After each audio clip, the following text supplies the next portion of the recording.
Hi everyone, I'm Ali from Creating with Ali and I am here at Craft Alive in Hobart. It's 2024, they haven't had a Craft Alive here since 2019. It is in Mac 2, just around the point, and I'm going to take you in with me to have a bit of a look around. Craft Alive is a show that does travel around the country. It goes to lots and lots of different places, and fortunately for today, it was our turn. Throughout the day, it's a 3-day event, and throughout each day there were lots of workshops and things that you could attend. I didn't go about it this time. You can see some felting in there. They looked amazing. Apologies for the blurry video here. I had to crop in a bit because my camera was falling around.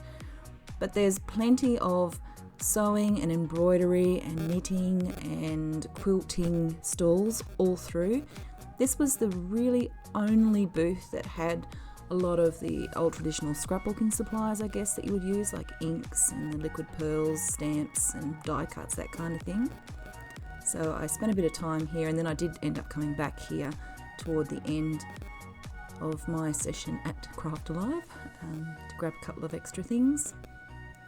There was beautiful little miniatures there on the table. There was some wood turning as well.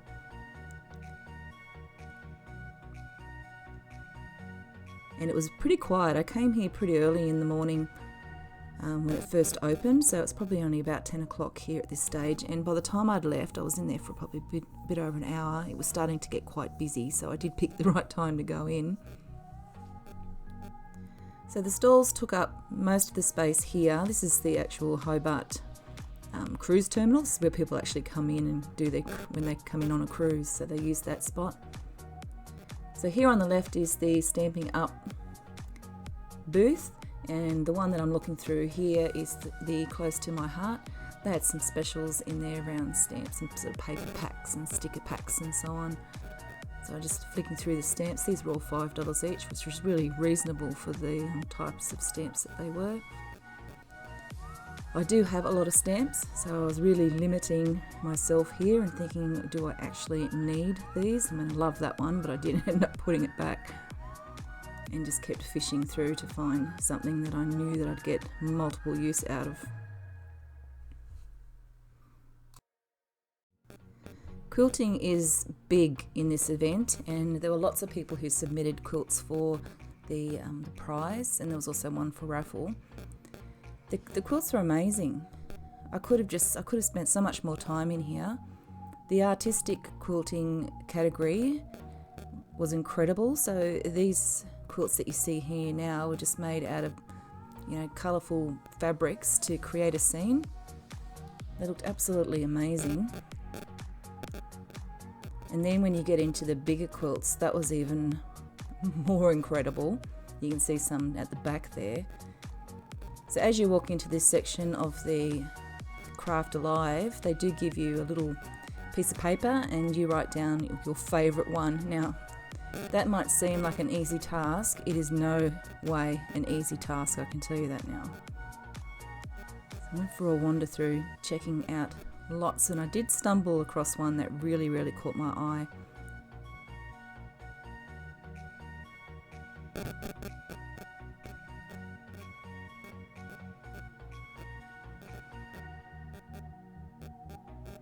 Some of the quilts here are absolutely massive,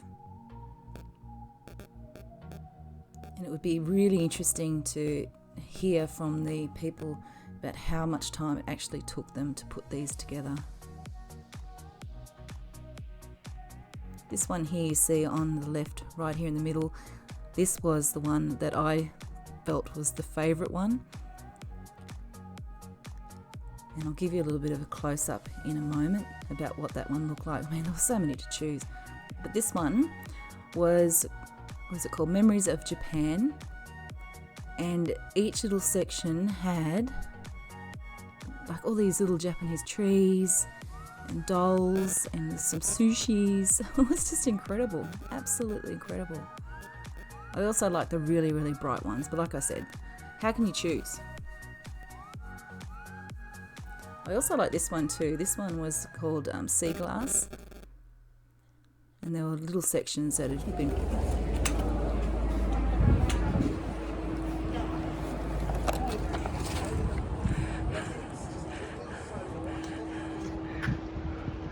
There he is. Right,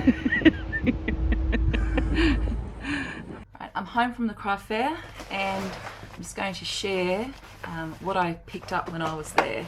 I went a little bit overboard. It's been a little while since I bought supplies. And there were so many great deals there, I just couldn't resist. So I'm just going to grab all this out of the bag and go through each of it with you. And then have a little bit of a play. I probably won't put that up on the channel until another day. Alright, so starting at the top of this heap. I bought some crystal accents. I like using this stuff to put over the top of artwork because it gives it a bit of a glossy appearance. And I also really like these liquid pearls as well, so I grabbed my two favourite ones, the gold and the pearl colour. So I don't tend to use many of the other colours, they're the ones that are my go-tos. So what does it say? This was only $4. I've not used this before, I'll have to show you on the channel. It's a perfect gloss medium for accenting, brightening, magnifying and adding dimension to elements in your craft projects. So there you go.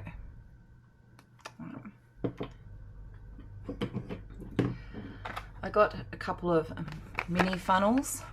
These were $2.50, just so that I can get things back into the tube again, sort of like embossing powders and things like that if I'm using them in a craft project. I picked up one of these. I picked up a pickup pencil. So this one's $4.50. I'm guessing you sharpen it. It has a bit of a rubber tip so that if you are using things like rhinestones and that kind of thing on your card making projects, you can easily pick them up and pop them on. So I'll grab one of those.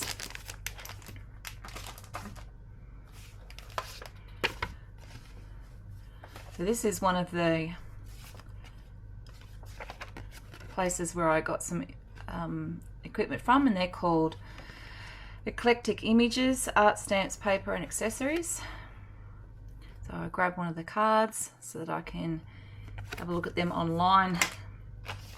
And there was a save the date for a miniature dollhouse and miniature show, which is coming up here in Hobart too. They do some funny, great miniature stuff. Alright, moving on to, I did go to Stamping Up one too, and this is Colleen. Colleen is lovely, and so if you're looking at doing any Stamping Up stuff, you can use that code and maybe do that through Colleen. I got myself some stamps. I really liked these ones. Anything that's got any kind of writing is really helpful, and I thought this one was really quite versatile, so you can use this for some home projects. So home away from home, that could be for travel, roam free, this matters, fresh air, the good stuff, making today great. I mean, all of those things I could use on any of my travel pages. What I also liked about these particular stamps is that they came in a plastic pocket, which was fantastic. These are close to my heart, who I believe that Stamping Up has bought out. They maybe it broke, so $5 for the stamps. And I also got this one here because it has got some really cool little symbols there, which I can use in my journals. So a good pick up there for some stamps.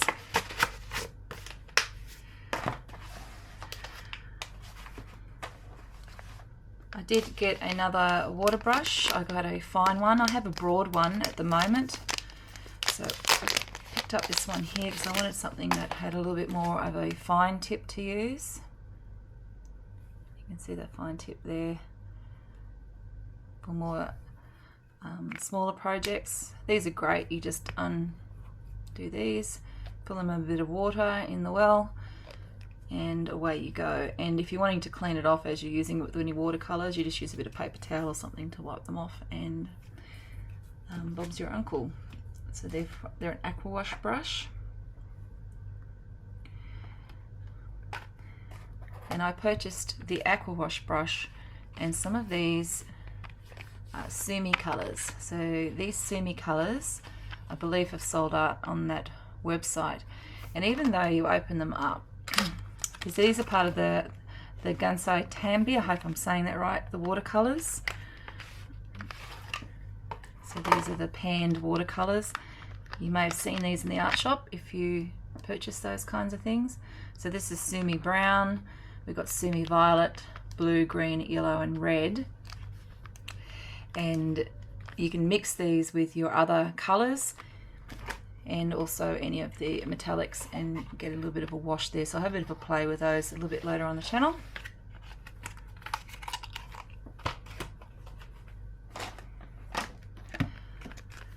Gel pens, $4. Can't go past some gel pens. And I thought these would come in handy for some colouring, so I could even do some colouring with these ones as well. So just some neon ones. I didn't have any neon ones. I use these a lot at work actually in my journal, so probably that's where they'll end up. Let's move that to the side for a sec. This is just a big wad of A5 premium paper. It's been wrapped up nicely. It's 300 GSM, so I can do some artwork using this particular paper. And I open it, you can see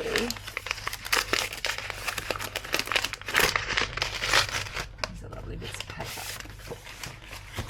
Okay, so just nice thick card, which possibly would be used for things like card making, but I'm going to use it to do some painting on. That was not at the craft fair. My husband loves to get this Tassie Tucker beef jerky. So I'll pop that over there as I don't need that. Picked up some washi tape. These were quite cute. This one here was a little tree one.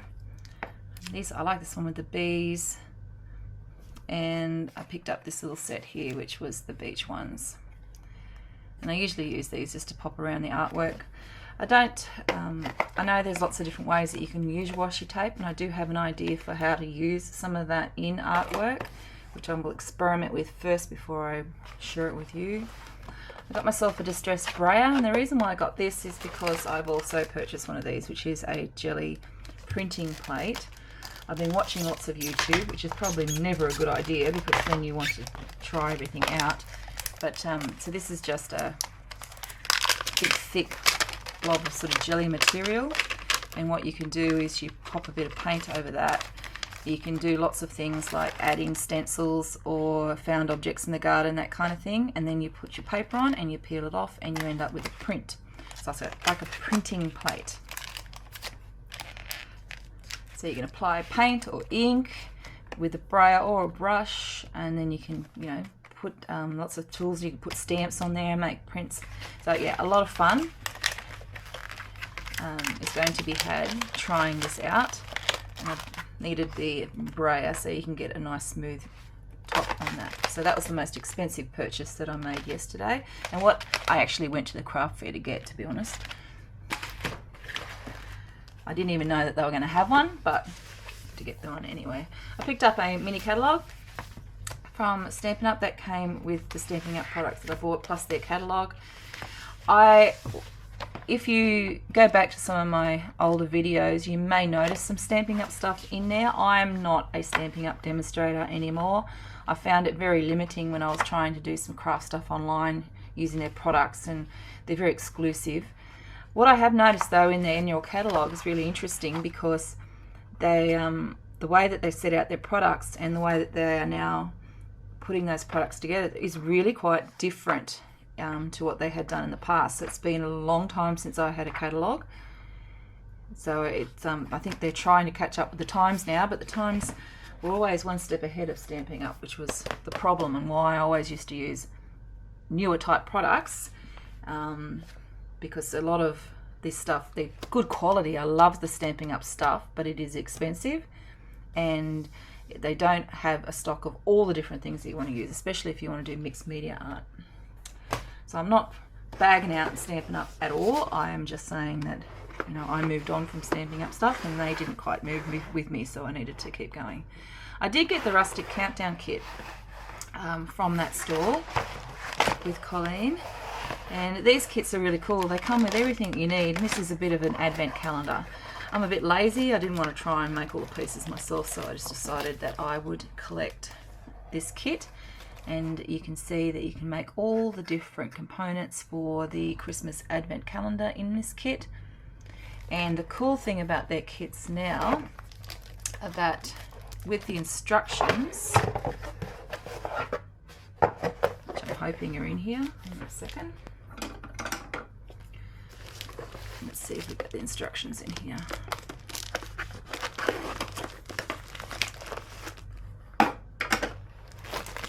So these are all little envelopes, so you can put things in there like chocolates and treats and things like that as you're making your advent calendar.